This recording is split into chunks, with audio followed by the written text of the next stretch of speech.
Assalamu alaikum warahmatullahi wabarakatuh, everyone. Welcome back to another episode of the Islamic podcast. So, in this video, we are going to be taking a look at a very popular atheist historian, Yuval Noah Harari. You guys might know him as the famous author of the book series known as Sapiens. In reality, what the book actually does is that it promotes atheism in disguise. Historian.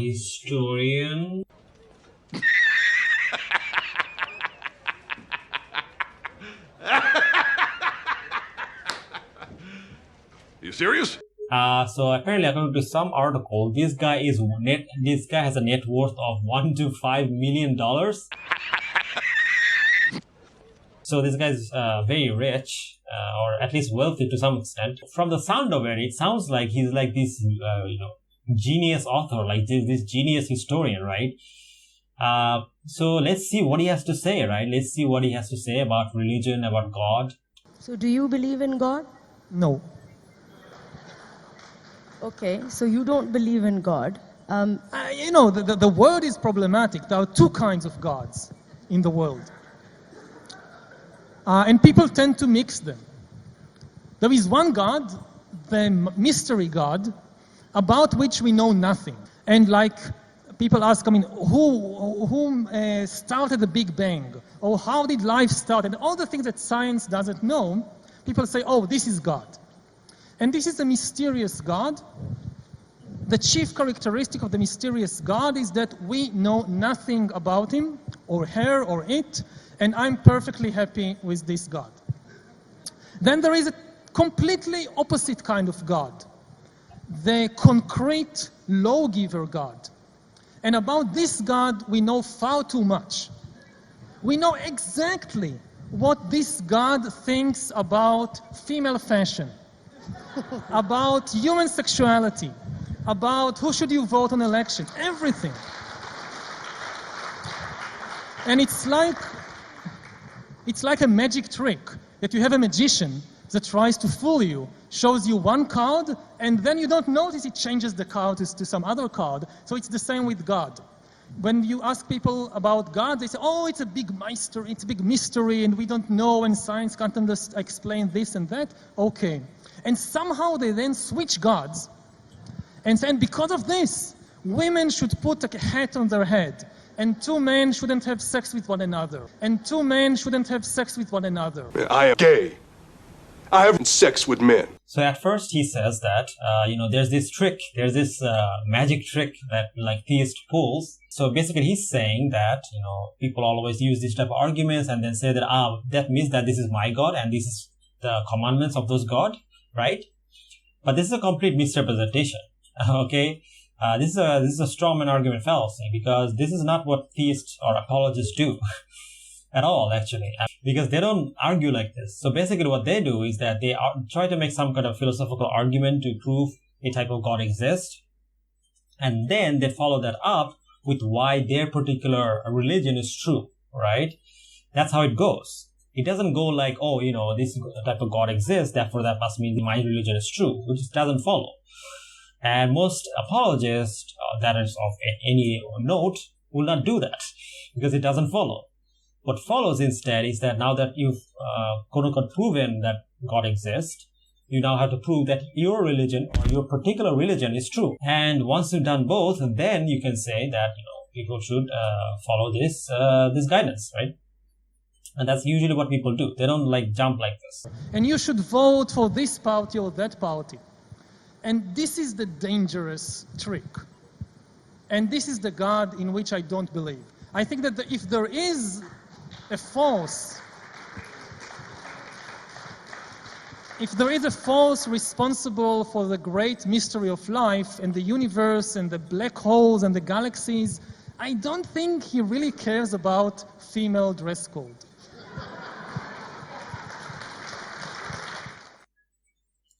Look at this idiots. Look at this idiots clapping. What a bunch of sheep. Now, the second point that he makes is that, I don't think that a great powerful being like this will care about, about daily things in human lives, right? which doesn't follow. I mean, it's a non sequitur fallacy. Just because a great or all-powerful being exists doesn't necessarily mean that he is now incapable of caring for his creation or caring about the very little details of their lives. It doesn't follow.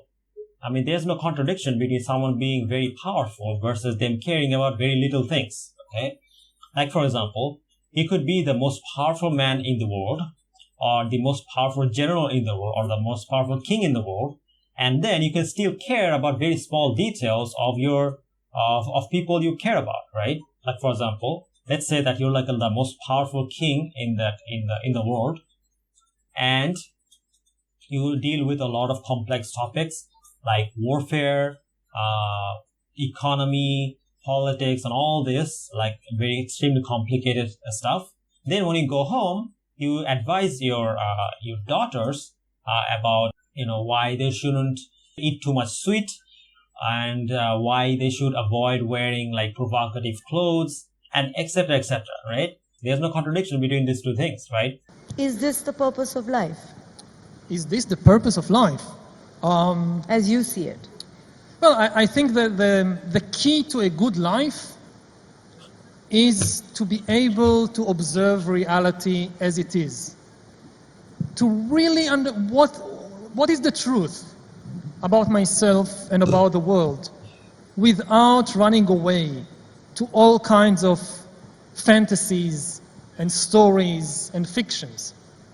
Because the deep source of so much of our personal and collective problems is in the fantasies that we create, and then we mistake them for reality, and then we try to impose them on reality, and we get extremely upset when it doesn't work, when reality doesn't conform to our favorite fantasy. That's the dumbest shit I've ever heard.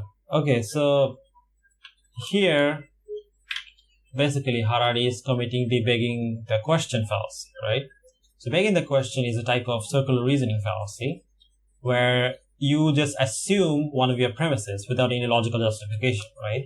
Claim X assumes X is true, therefore claim X is true. So basically Harari's argument is the same thing.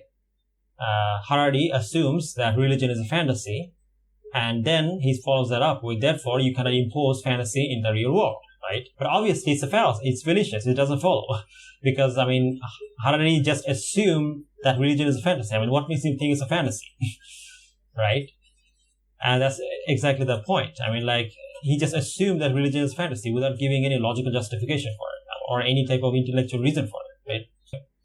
So Harari's assumption is completely wrong here. And this is especially wrong because as a Muslim, obviously, I believe that Islam is true, and I can prove that Islam is true, okay? So if he wants to claim that, it's a fantasy, he needs to give us some kind of justification, and he gave none.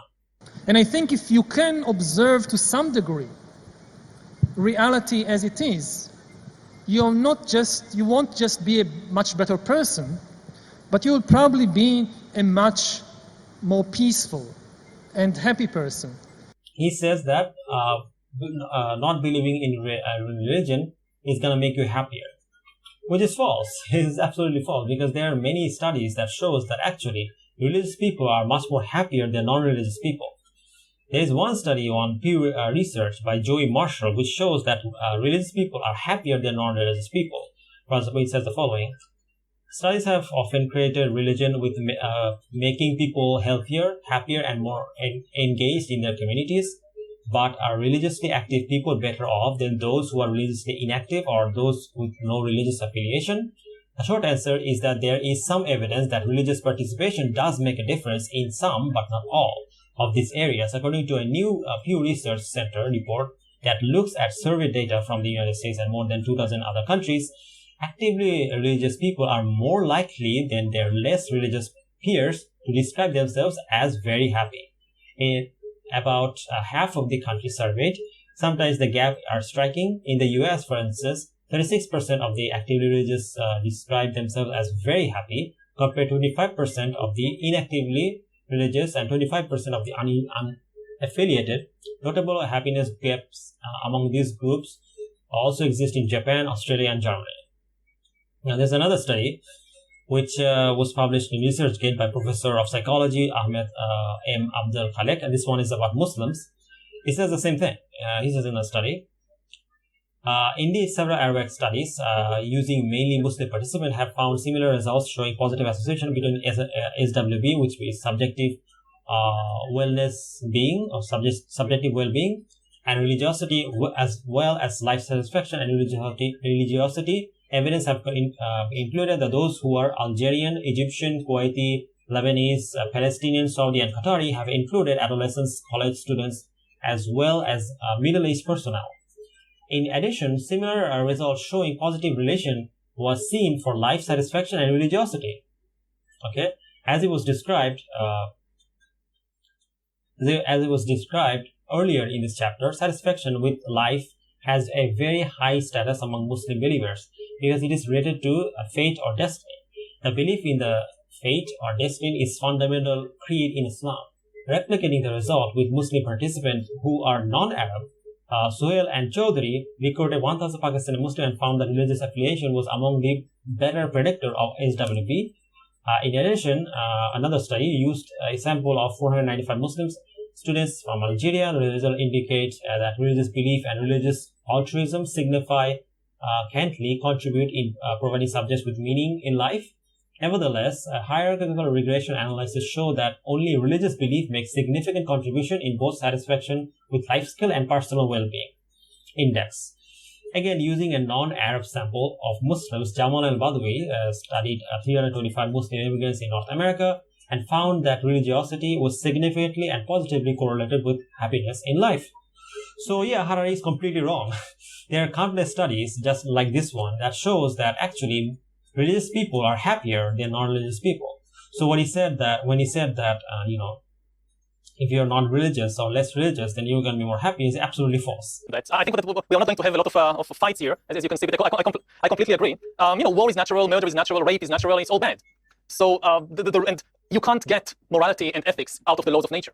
Okay, so basically what he's describing here is the is-ought fallacy, right? Yeah, it was first coined by David Hume. So basically the idea here is that just because something is a certain way doesn't mean it ought to be that way. So basically what this means is that just because something is natural doesn't necessarily mean that that natural thing is either good or is bad, okay? A state of being of something doesn't tell us anything about whether it's good or bad, okay? That's the idea here. For example, just because I like eating ice cream doesn't mean that I should always eat ice cream. Because always eating ice cream can be very bad for my health, right? I could get diabetes or I could get other type of sickness. So just because, something is a certain way, that tells us nothing about whether that thing is actually good or if it's bad, okay? And that's what he's describing. However, the funny thing is that Harari actually contradicts himself. Later on, he actually says the opposite. So let's take a look and let's see what he says, and I'm going to make a comment. But it doesn't mean automatically that everything that is natural is also good. So what we need is just to stop using this argument, whether something is good or bad because it's natural or because it's unnatural, and move on to other arguments. And I personally would think that the main issue is whether something causes harm, whether something causes suffering to sentient beings, to humans and also to other beings. And that should be at the focus of all ethical debates. Ethical debates are not about obeying certain laws, not the laws of nature, not the laws of God, not the laws of the state. Ethics ultimately is about suffering. Right? Because the thing is that before he was saying that just because something is natural doesn't necessarily mean it's either good or bad. But then he says that something that's natural, which is pleasure and pain, from that you can't tell what is good and bad. So which one is it? Is it the case that you cannot say what is good or bad from nature? Or is it the case that you can say what is good or bad from nature? Because they can be both true at the same time. Utilitarianism is basically the idea that whether something is morally right or wrong is dependent on whether that maximizes good or maximizes pleasure and reduces pain, right? So if it maximizes pleasure and reduces pain, then that thing is good. And if it does the opposite, then it's bad, right? But then again, pleasure and pain are part of nature, right? It's natural. Like for example, if I somehow accidentally cut myself, the fact that I cut myself doesn't tell me anything about whether, me getting cut is either good or bad, right? For example, it could be the case that me getting cut may in the future make me aware of my surroundings so I don't get cut again. Or it could be the case that I got cut and I get scared and I never go outside ever again because I'm so scared, right? In that case, it leads to a bad outcome, but it's impossible for us to know simply based on pleasure and pain whether something is actually good or bad, because pleasure and pain alone doesn't tell us anything. So yeah, it's a naturalistic fallacy. It's a naturalistic fallacy. It falls into the Izot problem or the Izot fallacy. Just because it is the case that, you have something will maximize pleasure and minimize pain doesn't necessarily mean it ought to be the case, right? So yeah, and he recognizes this, right? Harari recognizes this, that, you can't say that just because something is natural, therefore it's good. But then he says just because something is natural, therefore it's good. He's contradicting himself. So I hope I convinced you guys to not take this guy seriously, because a lot of people fall prey to this guy. I think he's some kind of intellectual when in reality he's not. I even have family members who have read his book, but in reality his book is just an atheist propaganda. It's atheist apologism in a nutshell. So I hope I exposed this guy for what he is, which is just a lukewarm atheist apologist. If you guys like the video, like, share, subscribe. And if you really like my content, then please consider supporting me on Patreon or become a member. And yeah, this is in this video. Thank you guys for watching. Jazakallah khair. Assalamu alaikum warahmatullahi wabarakatuh.